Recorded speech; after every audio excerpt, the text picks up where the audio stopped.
اگه میخوای بدونی که تو آبان ماه از نظر مالی، از نظر احساسی چه اتفاقاتی برات پیش میاد، حتما با فرح در این ویدیو همراه باش. بریم ببینیم که چی در پیش داریم.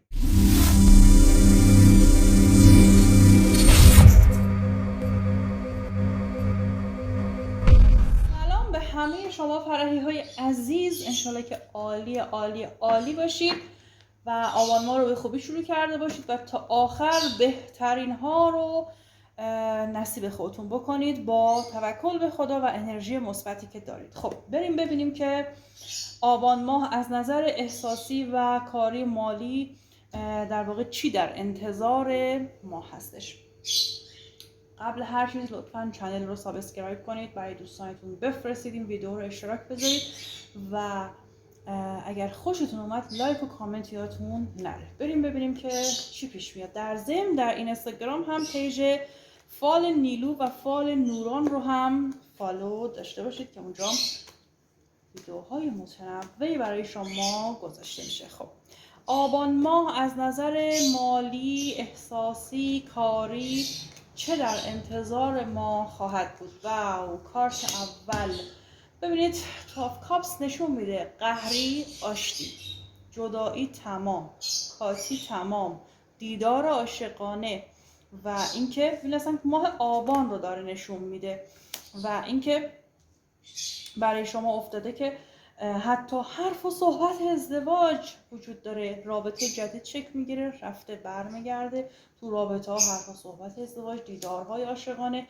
این ارتباط برای طرفت با ارزش در میشه عزیزان.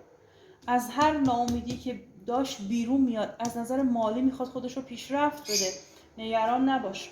و من دارم میبینم که یه مقدار باید محتاطانه رفتار بکنی، یه مقدار باید دست به عصا راه بری.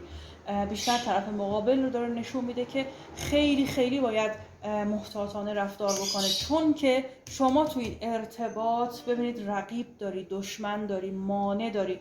ببینید نشون میده خودت هم گاهی اوقات با این شخص داری لج و لج بازی میکنی و کسی تو رابطتون دخالت میکنه، سرک میکشه، مشتونی میکنه، دو به هم زنی میکنه و اینکه حتی طرف مقابل ممکن هستش که یک کوچولو در حد پیام و تماس با یک شخصی تو ارتباط باشه. حالا این شخص میتونه مادر باشه، خواهر باشه، یک شخص دیگه، و اینکه شما رو تو خلای تنهایی عاطفی قرار بده، کنار هم قرار گرفتن تو سخت باشه. ولی من دارم میبینم که هر چیزی که هست دوباره به سمت هم کشش گرایش دارید، چون که تو همین ماه آبان براتون افتاده، چون که شما واقعا عاشقانه همو دوست دارید.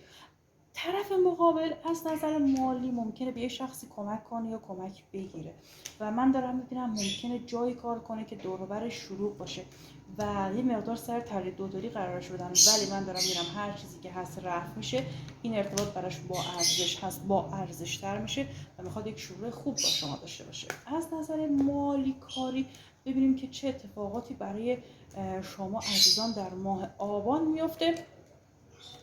ببینید من دارم میبینم اگه رانندگی میکنی حواست جمع کن، تصادف نداشته باشی، خدای نکرده. امضای قرارداد کاری، موانع و مشکلات به سرعت رفع میشه. امضای قرارداد کاری، حالا ممکنه خونه تو عوض بکنی، محل کار تو عوض بکنی، خرید و فروش ملک دارم برات میبینم، جابجایی محل زندگی برات افتاده که واقعا عالی هستش، برات خوشیومنه. عزیزانی که باردار هستن حواستون جمع میکنن، خدای نکرده سخت نداشته باشن. و من دارم برای بعضی ها جراحی میبینم، برای بعضی از عزیزان که کار قضایی قانونی دارم خرابی میبینم، انگار به نفعشون تموم نمیشه و دلخوری براشون پیش میاد. و من دارم میبینم که ببینید شما توی روابط کاریتون دارید تمام تلاشت رو میکنی که موفق بشی، ولی شما تو روابط کاریت رقیب داری، مانع داری.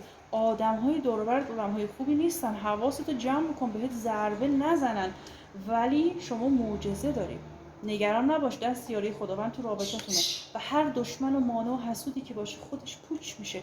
ببینید ممکن هستش که یه مقدار توی ما به واقع حس عصبی بودن، پرخاشگر بودن بهت دست بده، ولی اونم به خاطر مسائل مالی. ولی نگران نباش، 9 وعده دیگه پولهای خیلی خیلی خوبی معجزه‌وار دستت میاد، یک دوره همی شادی دعوت میشی که برات عالی افتاده، مثل جشن بارداری میتونه باشه، جشن عروسی، نامزدی میتونه باشه. و من دارم میبینم که ببینید برای بعضی ها افتاده که ازدواج نگاه بکنید، ازدواج دارم براتون ببینم.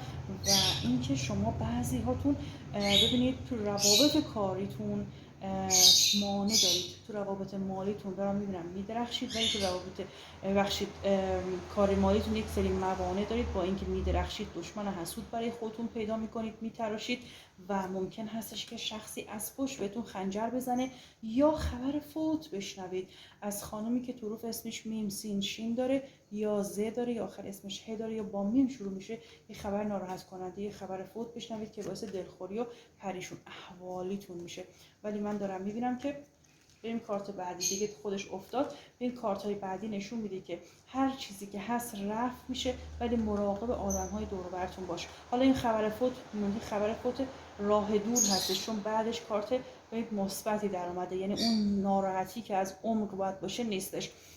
ولی من دارم میبینم که نتیجه تلاشات تو محیط کاریت میبینی و حواستو با آدم‌های دور و بر جمع کن. آدم‌های موذی، آدم‌های بدزاد، آدم‌های دو به همزن، رو با صفت زیادن. مشکلات کاریت ممکنه زیاد بشه، کمردرد، پادرد سراغت بیاد، حواستو جمع کن. و ولی من دارم می‌بینم که از طریق خانواده ممکنه ارث میراث نصیبت بشه، یا اینکه از طریق جایی که کار می‌کنی پول‌های ضریب 10 نصیبت بشه. سعی کن اون پول رو که با سختی جمع کردی با وجود این آدم ها پس انداز بکنی و باهاش بتونی برای خودت، خانوادت در واقع سرمایه گذاری داشته باشی، آینده نگری داشته باشی، یا باهاش تشکیل خانواده بدی، یا بتونی به رابطت رو پایدارتر بکنی. انشالله که اتفاقات خیلی خیلی خوبی براتون رخ بده. انشالله که عالی باشید، روزگار بر شما خوش باشه. خدا نگهدارتون.